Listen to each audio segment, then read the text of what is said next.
Real quick, I just wanted to stop in here and kind of set this video up. If you saw last week's video, my last show on that run was at Reno River Fest, which is a cool little festival. So you haven't seen that video, go watch it now and then come back here.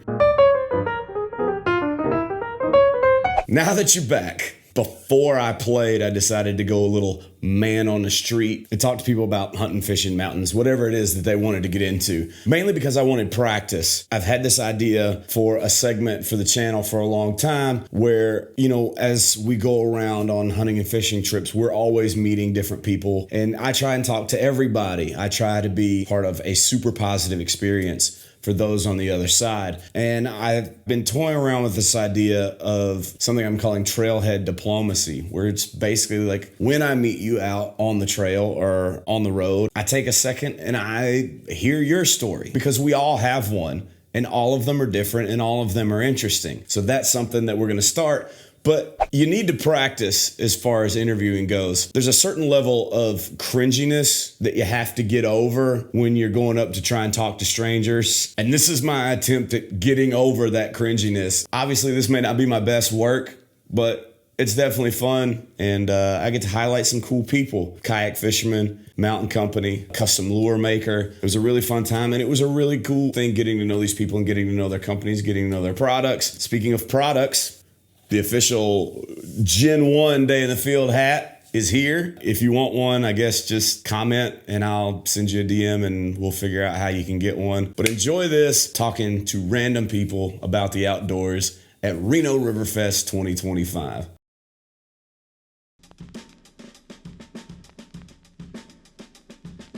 So what do you think about hunting and fishing? Oh, yeah. Okay. What's your favorite fly? Didn't want to talk about that. Secretive. I get it. Oh, no. I'm coming down here with you. Reno River Fest, hanging out. Who do I have? Casper Metwell. Do you hunt or fish? I do not. I'm a very avid skier. You're an avid skier, like snow ski, water ski? Snow ski and mountain biker. Where is it in Reno that you go and do that? I'll bleep that out so nobody comes and gets your spot, all right? Is it a lot of public land that has those tracks on it, or is it like resorts and stuff? It's Forest Service land, and I take the lift access up and then go in the backcountry. You would say you would be a proponent of public land? Proponent of public land, yes. I've never snow skied before. Do you think you could teach me? I could definitely teach you. I don't know that you could, because I don't have a lot of faith in myself. Thanks so much for being my first interview out here. You're most welcome.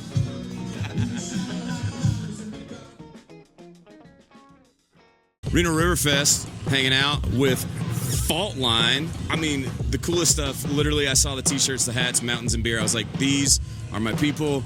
I must talk to them. Tell me the history about the company and like why you started it and what's going on with it. Yeah, so we started in 2020.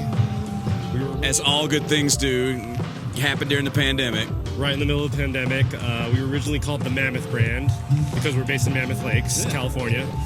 And then we had a brand change just so we could like expand our reach and stuff. And then actually our best-selling product is the Mountains and Beer series. And it's so simple, but it really kind of like reaches people and people dig it and we keep selling it. And, you know, we've got a full line of hats and performance apparel and hoodies and jackets and everything. But the Mountains and Beer stuff is kind of like our core item that people really love. Well, it reaches the greatest amount of people because who can argue with Mountains and Beer? I mean, it really says it all. What else is there? I couldn't think of anything, and it's such cool stuff. It's so cool. Where can everybody find you? So the brand name's actually Fault Line 395. So Fault Line, but add the 395, and that's our website, our Instagram, our TikTok, YouTube, everything's just Fault Line 395. Fantastic. They'll be tagged somewhere. I don't even know where these things are anymore. But hey, thanks, man. Yeah, appreciate the time. Nice meeting you. Thanks for nice to meet you. Absolutely. Reno River Fest hanging out. This is the drummer for the band Moonshine Crazy that just rocked the main stage. Turns out we were talking. Big kayak bass fisherman. How did you get into it? Was trying to bank fish and I didn't know where the hell to go. And I said, screw it. I need to get more mobile. So I got a kayak And I remember going to buy it, and they said, "Where are you going to fish?" And I said, "Hell, I don't even know." And so I ended up going to the local lakes. I'm a Sacramento guy, so I hit Folsom's 30 minutes from my house, and I've been hitting the Delta, and I just got hooked and addicted. So I've been fishing like every weekend now, and just loving it, man.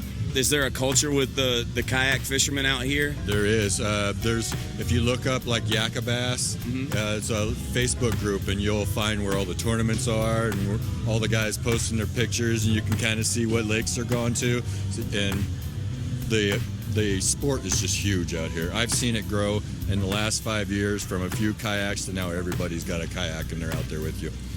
And I've seen it a lot in the Midwest, and I've seen it some in the South, but like to see it out here where you don't think bass would be. Like you don't picture Northern California, Nevada as bass country. What's your PB, man? My PB is 5 pounds, 9 ounces. Are you willing to say where you caught it? I caught that on... I'll even tell you I caught it on a MM3 Robo Worm, 6 inches. Drop shotting. Drop shotting. Finesse guy. Well, we'll bleep all that out so nobody comes and blames you for spot burning.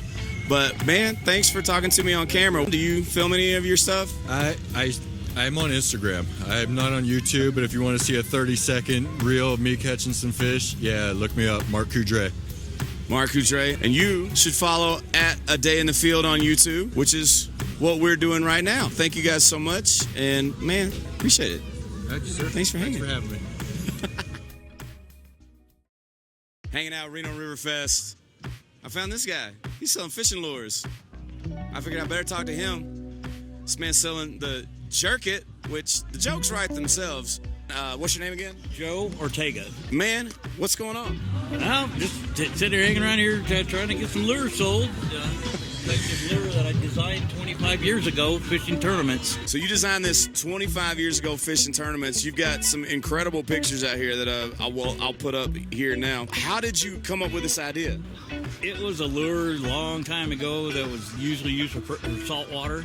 And being a tinker like every other bass fisherman is in the world, you're always trying to change it. And I designed and changed until I came up with a softer, more aerodynamic type of lure. You got it on just a weighted jig head. You got it Texas rigged. It looks like you're using, is that a Ned rig that you got in there? Oh, it is a Texas rig that you got in there. I couldn't see. What do you prefer having it on? It all depends on the mood of the fish. If they're up on close to the surface, I'll rig it totally Texas style, no weight at all. If they're down deeper, I'll put it on a jig head. You can drop shot it, Carolina rig it. The thing about it being a soft jerk bait, it can be rigged tons of different ways. Absolutely. And what's one thing you didn't think it would catch that it did? Bullfrog. Don't get me started. I love some frog legs now. Don't tell me I found another way to frog gig. Where can everybody find you? Well, you can call me toll free at 866-344. I can't even remember his phone number. 344-9077. Yeah. There it is. Joe Ortega, the jerk it. Thanks, Joe. I really appreciate it. Let's see how this thing works.